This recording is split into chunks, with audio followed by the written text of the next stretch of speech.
I haven't even fully processed this all the way yet. Let me just explain. Basically, did I ever look at myself and be like, girl, you probably got lupus, before they told me, girl, you got lupus? Let's talk about it. So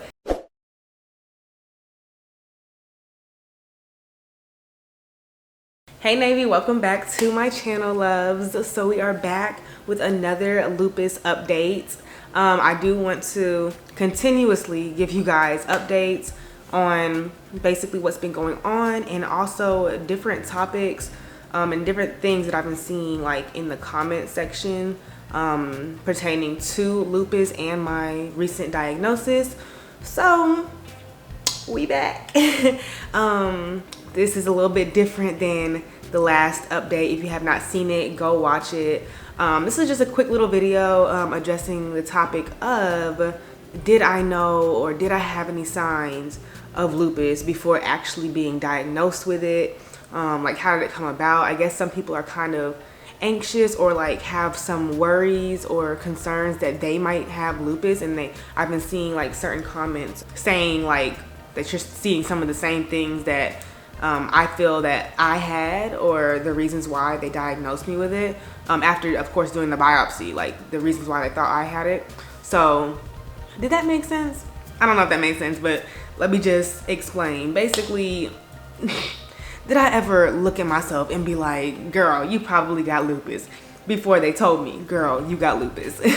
Let's talk about it. So the answer to that question is really yes and no, and I'm going to explain why. But before we even get into it, let me just make this disclaimer. I am in no way a medical expert, a doctor, a rheumatologist, like a skincare specialist. Like, I have none of those degrees, professions up under my belt. So this is all me speaking from experience, my personal experience, along with, you know, things that I've maybe looked up or learned along the way. But a lot of the stuff I still don't know. I'm gonna be real, like, y'all know I'm still new to this. I'm still going with the motions. So I'm gonna just tell you guys basically the signs that I've seen, and that makes me kind of think, like, did I have lupus at this point and I just didn't know it? Or was this connected? So, because of course I don't just get on here telling all my like personal health stuff that I have going on for no reason. Like, why would I do that for no reason? So I've dealt with certain health issues in the past and kind of just moved forward from it. The only thing that you guys may know of is the stuff that I went through when I was in the hospital during my birth with Kyson, and the complications that I had with that, and we'll get to that. So let's just get into what I do know. So basically, I have actually always had joint pains. And it stopped over the past maybe like 3 years, but I remember specifically in 2017 was like my last real rheumatologist appointment in relation to joint pains. And they were mainly like in my knees. I remember like I remember one specific time, like I went to Six Flags, and y'all know that's a whole bunch of walking. And literally halfway through, my knee just was in so much pain. By the time I left, I couldn't walk. Like, I had to be like limped. Like, I was holding on to people's arms to get to the car because my knee was like inflamed so bad. Like, it would cause inflammation in my joints. So anytime I walked on my legs, clearly, for too long, it caused joint pain. And so I was going to the rheumatologist for that, but she always would tell me like it hasn't gotten to a certain level yet, like there's no sign. She was looking out for certain things that never really came up, if that makes sense. And those certain things, one of them probably was like lupus, but I always did test ANA positive. But she was still, you know, looking out for worse signs. Like, everything that was happening with me was basically still in the normal range, I guess, if that makes sense. Like, it was just we were keeping an eye on it, looking at my numbers and stuff like that. So that's that. I've always had joint pain. Come to find out now that another type of lupus is in connection with joint pain, not the one I have, not discoid. From what I know, discoid doesn't really show signs of joint pains.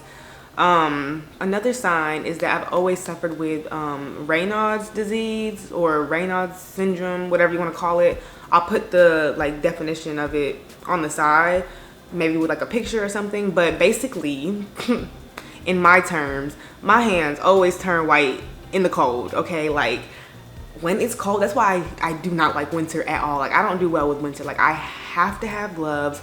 It's just not fun to be in the snow because I'm literally suffering. Like my hands basically turn white. I think it's like well, I'll put the definition on the side, but basically like your blood circulation hits a certain level and, you know, my hands would like turn white and it would be uncomfortable, obviously. So that happens to me, and apparently, come to find out, that also has a connection with lupus.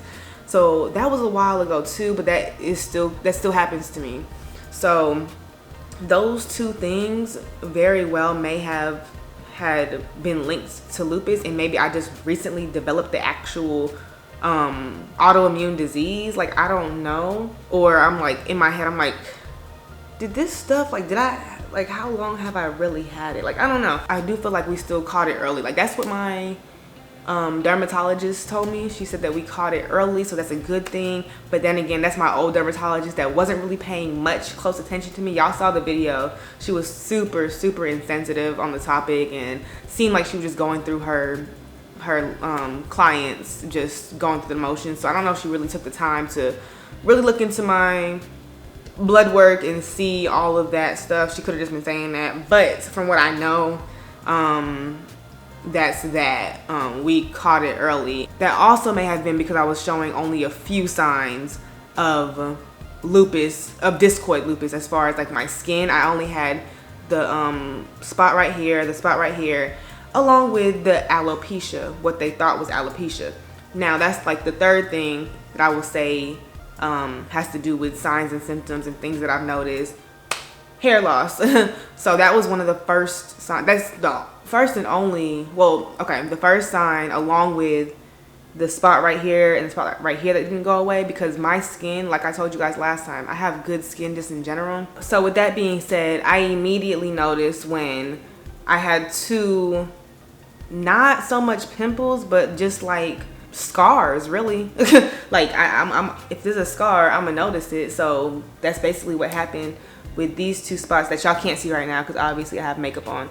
But I guess I can insert like a picture or a clip from one of my other videos, or you guys can go watch the video to see it, because I wore no makeup purposely, so just so y'all can see, and just so I can start seeing like the progress of it, which right now it's even lighter. So once I take like this hair out, and like, you know, I'm gonna be back barefaced. Y'all know me. I'm gonna show y'all, I'm gonna give y'all an update on my bald spots and skin. But baby, these faux locks have been doing me justice, okay? When I tell y'all, this is the best style that I've had in a minute. I haven't had to worry about nothing, nada, less maintenance, oh my gosh. So I feel like I just need to give my hair a break after the cutting and dyeing and balding, like just put it up. So that's the little tip I've been on lately. I've been coping with it way better, just taking my medicines, relaxing, just calming everything down, you know, trying to do what I need to do in order to get it under control. I just don't want any flares. I did go to Miami. If y'all haven't seen the vlog, I got my Lupus Warrior tattoo, if you haven't seen it yet. So, you know, I've just been, honestly, I'm proud to say that I'm a warrior going through this journey. You know, I'm not ashamed of it anymore. I'm taking it to the head. So yeah, that was basically the last thing, is like the alopecia. Once I started seeing those bald spots, girl, I was up in that dermatologist like, what's up? We need to figure this out. And I think I have a clip that I never even inserted in my first lupus video that you guys watched, where the dermatologist said what she thought it would be, which was alopecia, and what it possibly could be. But I kind of overlooked it because they kind of made it seem like it was just alopecia. Like, you know, those conversations where it's like, if worse comes to worse, or if it's not this, then we'll resort to this. Like, it didn't even click until I really did have lupus, and I was looking back and I saw this video and I'm like, so from the beginning I should have been more concerned that it could have been. But I did what I needed to do, which was to go to the dermatologist, keep an eye on it, get the biopsy done, and then go from there. So I took all the steps that I needed to take. But those are the main things before I actually was diagnosed that I noticed. So the Raynaud's disease in my hands, the joint pains in my legs, which ended up kind of going away. Hopefully it doesn't come back. And also the alopecia and the hair balding, and the skin, the scars on my skin. This is just my personal experience. Once again, let me know if you feel otherwise about anything that I've said, or from what you're knowledgeable about. Please tell me. Like I said, I'm always open to taking advice, tips, corrections, constructive criticism, anything that I don't know. Teach me, girl, teach me, okay? Like, yeah, so I hope this video was helpful and gave you a little more insight on my journey personally. Let me know what else y'all want me to address. I love you guys. Thank you for your continuous support. I mean it from the bottom of my heart. Y'all have been getting me through this. Truly, truly, truly, truly. The support is like so greatly appreciated. So yeah, before I get all sentimental on here, I love you guys, and I'll see y'all in my next video. Bye, NAYvy.